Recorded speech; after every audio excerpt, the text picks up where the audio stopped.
Bonjour à tous et bienvenue dans cette nouvelle Technical Tips. Aujourd'hui, je vais vous montrer comment copier une esquisse avec trois outils différents. À partir de cette pièce, je vais créer une esquisse en mettant une forme assez simple et prendre le temps de faire les cotations utiles pour totalement contraindre celle-ci.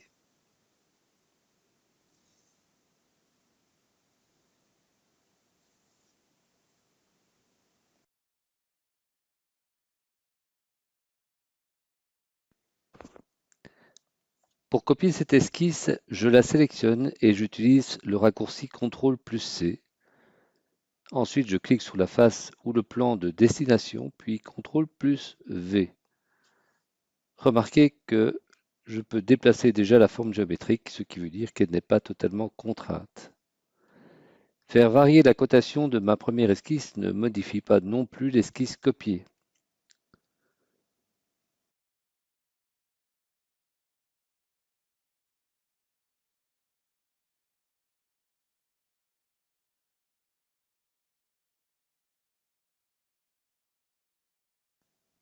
En éditant l'esquisse, on remarque qu'il a copié la géométrie, mais également les cotations, qui peuvent être modifiées indépendamment.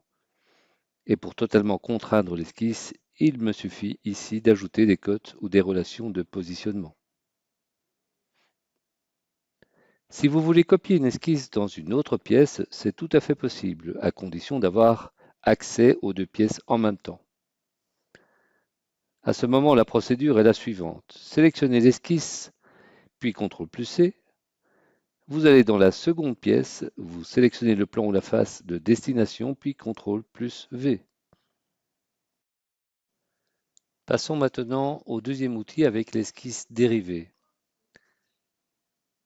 Cet outil se trouve dans le menu déroulant et vous pouvez remarquer que pour l'instant, il n'est pas accessible. Pour pouvoir le sélectionner, il faut absolument faire une présélection d'un plan ou d'une face de destination ainsi que de l'esquisse. Vous serez directement en mode édition d'esquisse. Avec une esquisse dérivée, vous ne pouvez pas ajouter ou supprimer des entités d'esquisse. D'ailleurs, vous remarquez que dans le ruban, tout est grisé. Cependant, vous pouvez la réorienter à l'aide des cotes et des relations géométriques.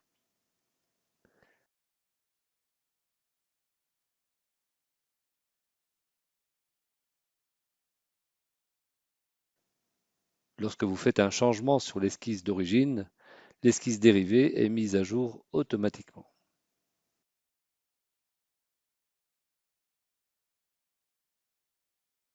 Vous ne pouvez pas non plus faire une esquisse dérivée dans une autre pièce.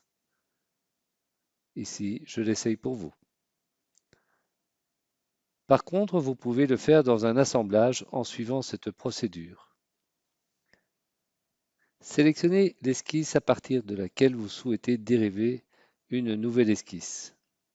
Et tout en maintenant la touche CTRL enfoncée, cliquez sur la face ou le plan de destination. Cliquez ensuite dans le menu déroulant Insertion sur Esquisse dérivée. Un message vous avertit que vous êtes dans le contexte de l'assemblage et en édition Esquisse. Il n'y a plus qu'à la positionner correctement.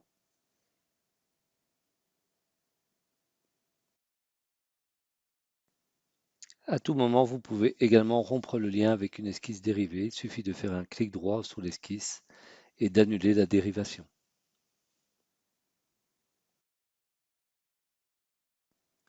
Passons maintenant au troisième outil qui est le bloc.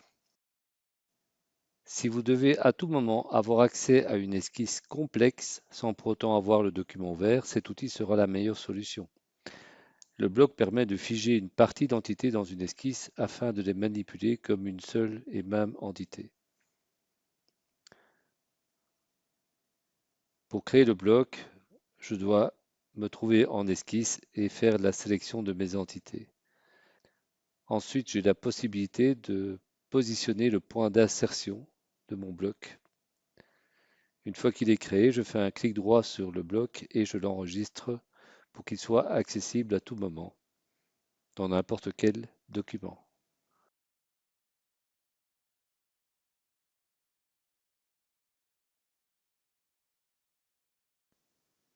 Le menu bloc se trouve dans le menu déroulant Outils.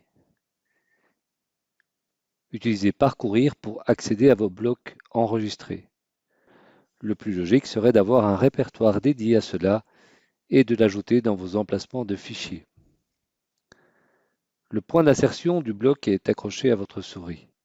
Attention qu'à chaque clic, vous faites un bloc supplémentaire. Cliquez sur une des entités pour accéder aux propriétés du bloc. Cliquez ici pour garder le lien. Mais vous pouvez également donner une échelle ou un angle dans ses propriétés, ou alors créer des relations ou des cotations pour le positionner. Je vous montre ici qu'en modifiant le document racine, le bloc se modifiera après reconstruction. Si toutefois vous devez modifier malgré tout votre bloc dans votre pièce actuelle, vous pouvez également éclater le bloc et le récupérer comme si vous aviez fait une copie d'esquisse. Je vous remercie pour votre attention et je vous donne rendez-vous dans une prochaine Technical Tips.